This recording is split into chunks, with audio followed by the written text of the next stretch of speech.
संत शिरोमणि आचार्य गुरुवर श्री विद्यासागर जी महाराज की जय। और हम योग प्रणेता पूज्य गुरुवर श्री प्रणम्य सागर जी महाराज की जय। ओम अरहम नमः। धर्म प्रेमी बंधुओं, श्री तत्वार्थ सूत्र ग्रंथराज जी के पंचम अध्याय की कक्षा में आप सभी का स्वागत है। अब हम अध्याय 5 में सर्वज्ञ देव द्वारा बताए गए जैन कॉस्मोलॉजी का अध्ययन करेंगे, जिससे हमारी ब्रह्मांड की रचना संबंधी कॉन्सेप्ट्स क्लियर हो जाएंगे और हमारे मोक्ष मार्ग को और भी सुदृढ़ बनाएंगे। मोक्ष मार्गस्य नेतारं भेत्तारं कर्मभूरतां ज्ञातारं विश्वतत्त्वानां वन्दे तद्गुणलब्धये। देवादिदेव आदिम तीर्थंकर श्री ऋषभनाथ भगवान की, वर्तमान शासन नायक श्री वर्धमान महावीर भगवान की, परम पूज्य आचार्य गुरुवर श्री विद्यासागर जी महाराज की। यह उत्पाद व्यय अगर हमें समझ में आएगा तो हमें समझाना पड़ता है स्थूल पदार्थों का उदाहरण दे करके। अब भाई शुद्ध तो सिद्ध तो दिखाई नहीं दे रहे, कुछ समझाओ तो, आप कुछ बता के तो बताओ यहाँ क्या उत्पाद व्यय हो रहा है।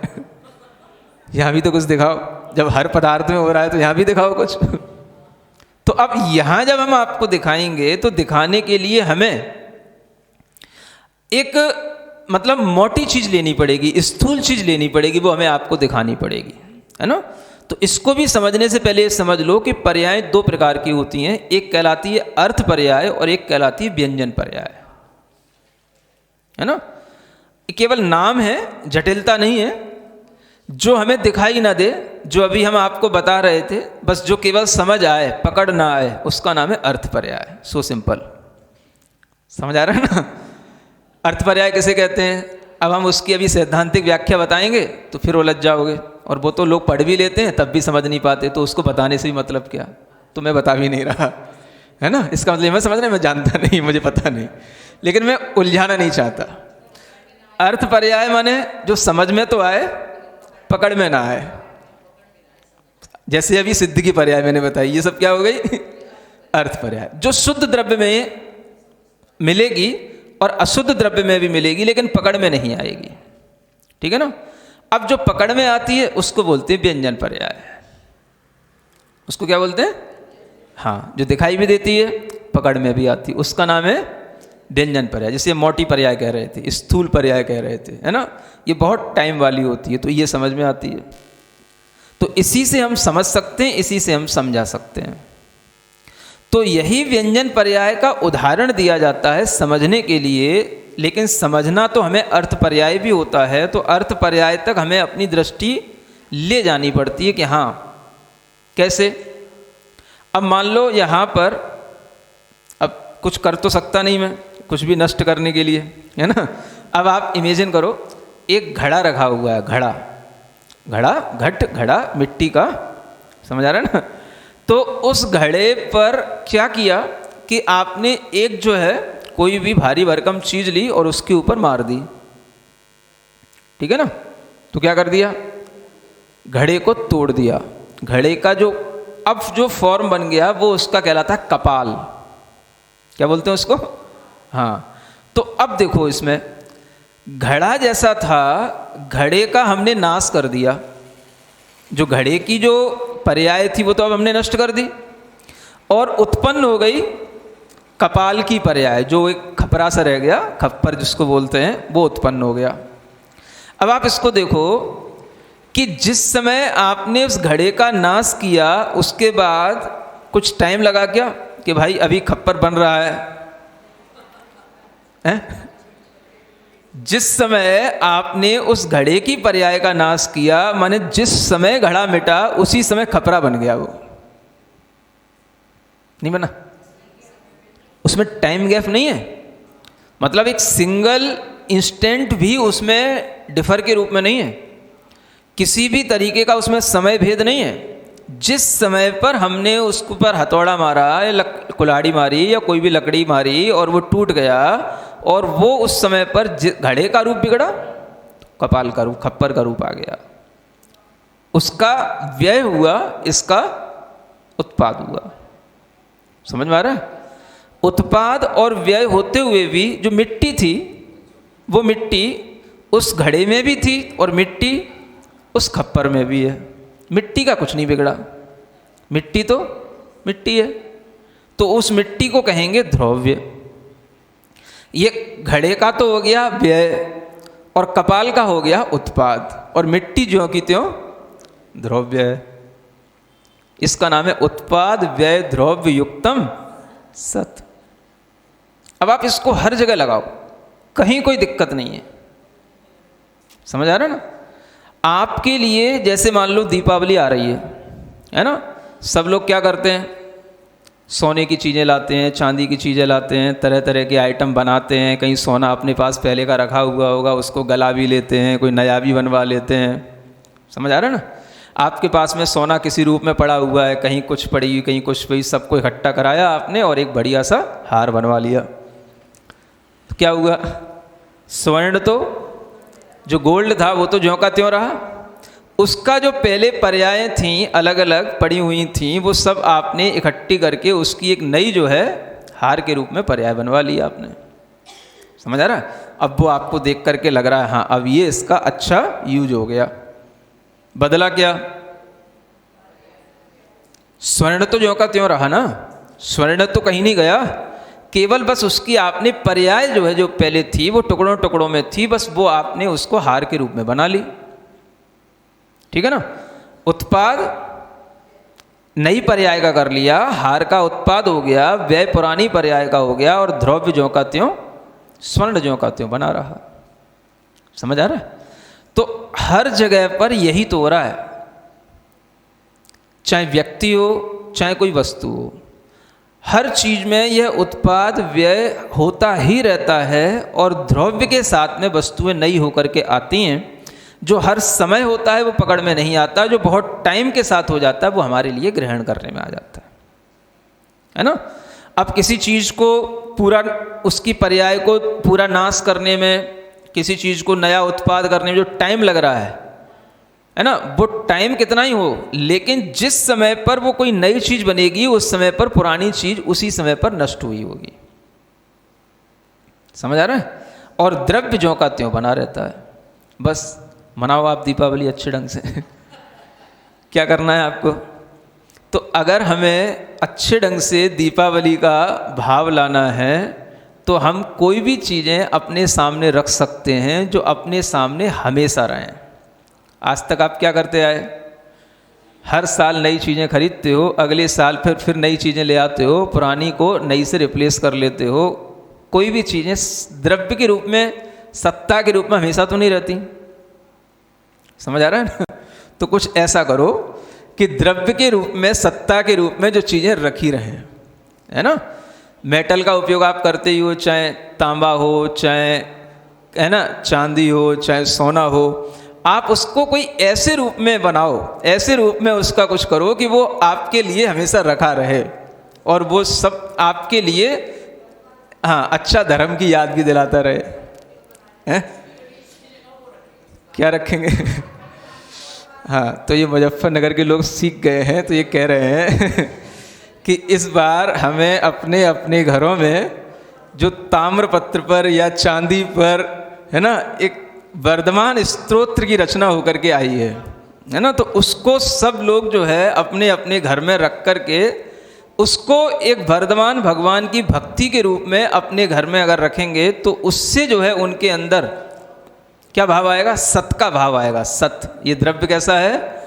ये सत है। अब ये जब तक अपन है तब तक नहीं मिटेगा। ठीक है ना? तो ऐसी कोई चीज़ तो ले लो जो बनी रहे, है ना?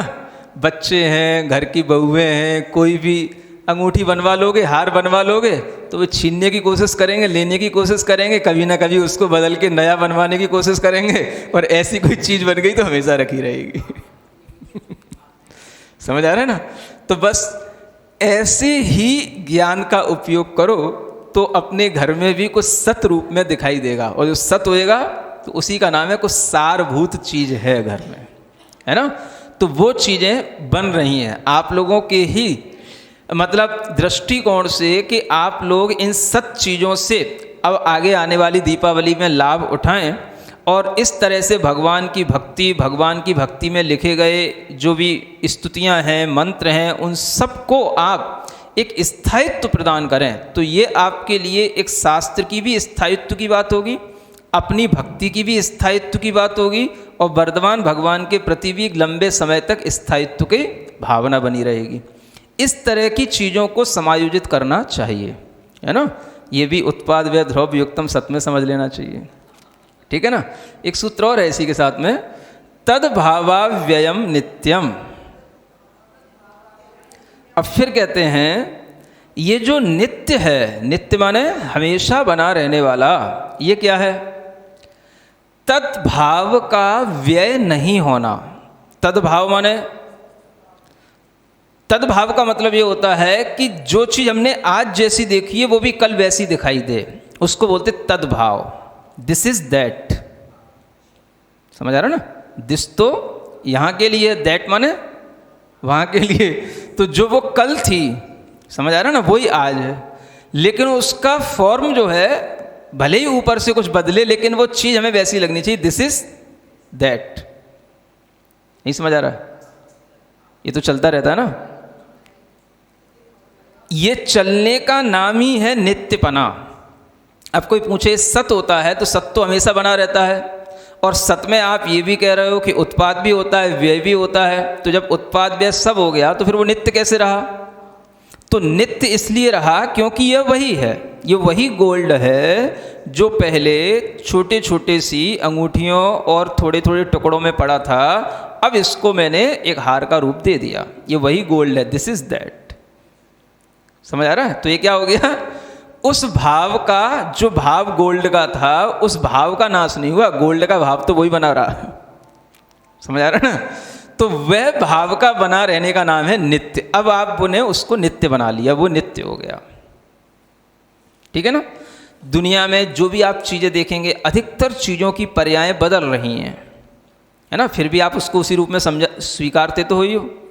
जिस समय विवाह किया था जो पत्नी थी, है, फिर बाद में 20 साल बाद अब उसमें कुछ चेंज आ गया, तब भी मानना तो ही पड़ता, दिस इज दैट। अब नित्य भाव को नहीं मानोगे तो फिर क्या होगा? आफत हो जाएगी।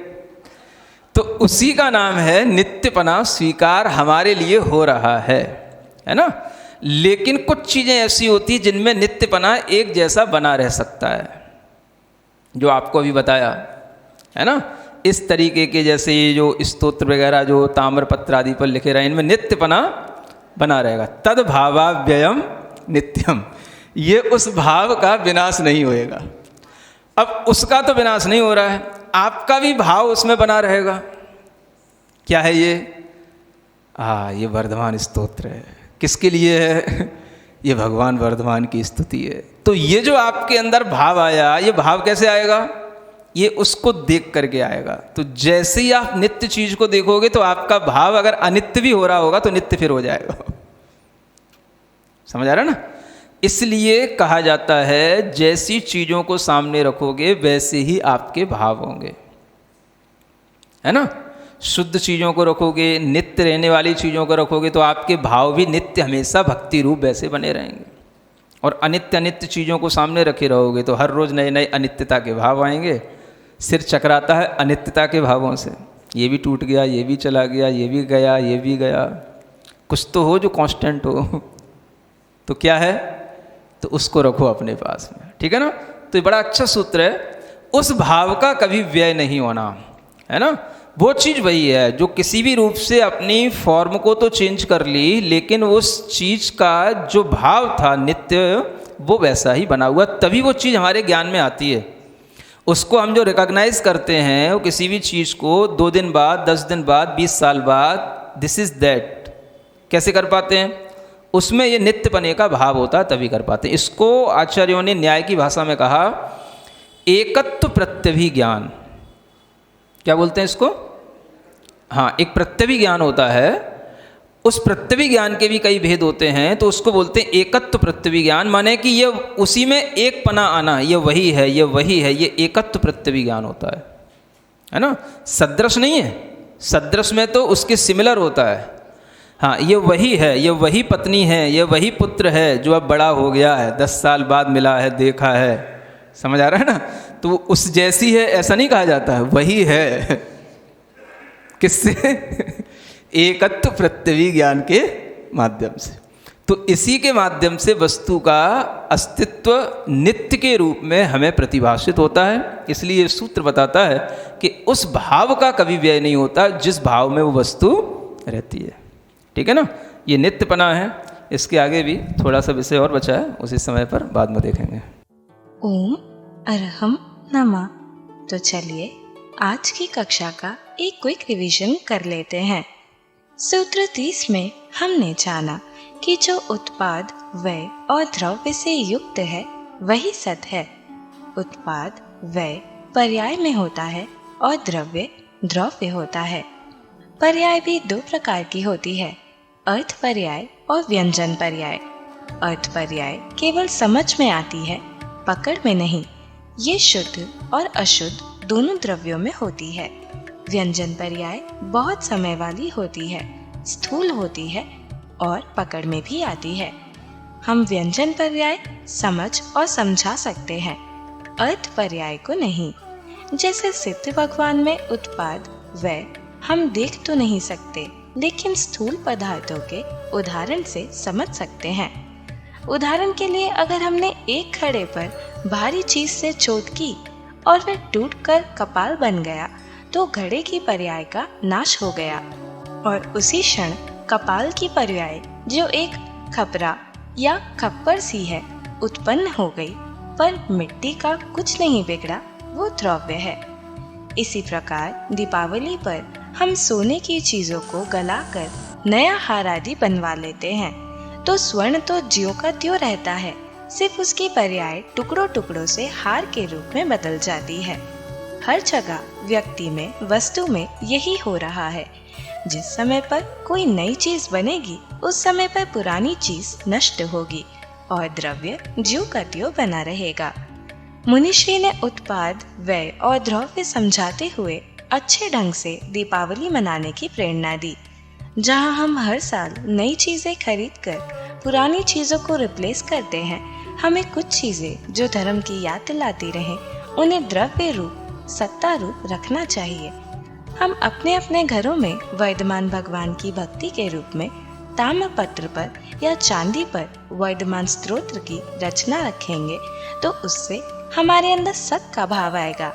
इस तरह भगवान की स्तुतियाँ, मंत्र हम सबको स्थायित्व प्रदान करेंगे। मुनिश्री कहते हैं कि अनित्य चीजों को सामने रखने से अनित्यता के भाव आएंगे।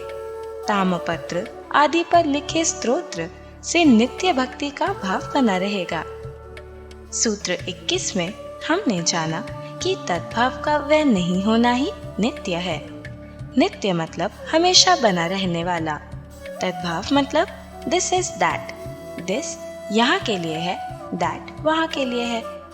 यानी भले ही उसका फॉर्म ऊपर कुछ बदले, लेकिन वो चीज हमें वैसी ही लगनी चाहिए। यही नित्यपना है। हमने जाना कि सत हमेशा बना रहता है, लेकिन उसमें उत्पाद व्यय भी होता है, तो वह नित्य कैसे होगा? मुनिश्री समझाते हैं कि छोटे पुराने सोने के टुकड़ों के व्यय होकर उससे एक नए हार का उत्पाद होने पर भी सोना तो सोना ही रहेगा। यही उसका नित्य भाव है। अगर हम दुनिया में देखें तो सभी चीजें ऐसी ही हैं।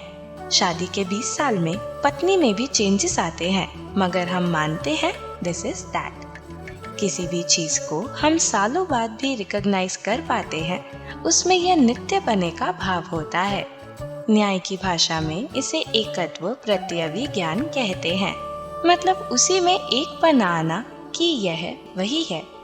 यह सादृश्य नहीं है, क्योंकि सदृश्य तो सिमिलर होता है। 10 साल बाद भी यह वही पत्नी है, वही पुत्र है, इस ज्ञान के माध्यम से कहा जाता है।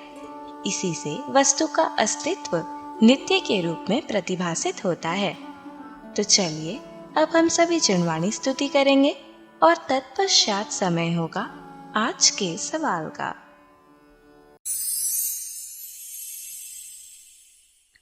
सिरिजिणवाणी जग कल्याणी जग जन मदतम मोहरी जनमण हारी गढ़हर हारी जम जरा भव रोग हरि तिथियराणम दिव्यझुणिम जो पढ़ई सुणई मय्ये धारई णाणं सौखमणन्तं धर्य सासद मोक्ष पदं पावई सासद मोक्ष पदं पावई। अब समय है आज के प्रतियोगिता प्रश्न में भाग लेकर आकर्षक पुरस्कार जीतने का। आप अपने फोन को QR कोड स्कैन करने के लिए तैयार रखें या दिए गए लिंक पे जाएं। आप अपना उत्तर चुनकर हमें कल शाम 5 बजे तक भेज सकते हैं। 3 भाग्यशाली विजेताओं को मिलेंगे आकर्षक पुरस्कार। विजेताओं का नाम इसी कार्यक्रम में हर रविवार को घोषित किया जाएगा। साथ ही सभी प्रश्नों के सही उत्तर भी बताए जाएंगे। आज का सवाल है, जो चीज हमने कल जैसी देखी थी वह आज भी वैसी दिखाई दे, इसे क्या बोलते हैं? सद्भाव, असद्भाव, तद्भाव, अतद्भाव।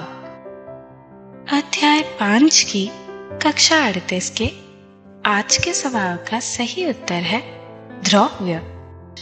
अगर आप किसी कारणवश कोड को स्कैन ना कर पाए हों तो आप क्लास की वेबसाइट पर जाकर भी उन्हें अटेम्प्ट कर सकते हैं। इस लिंक पर जाएं या QR कोड को स्कैन करें।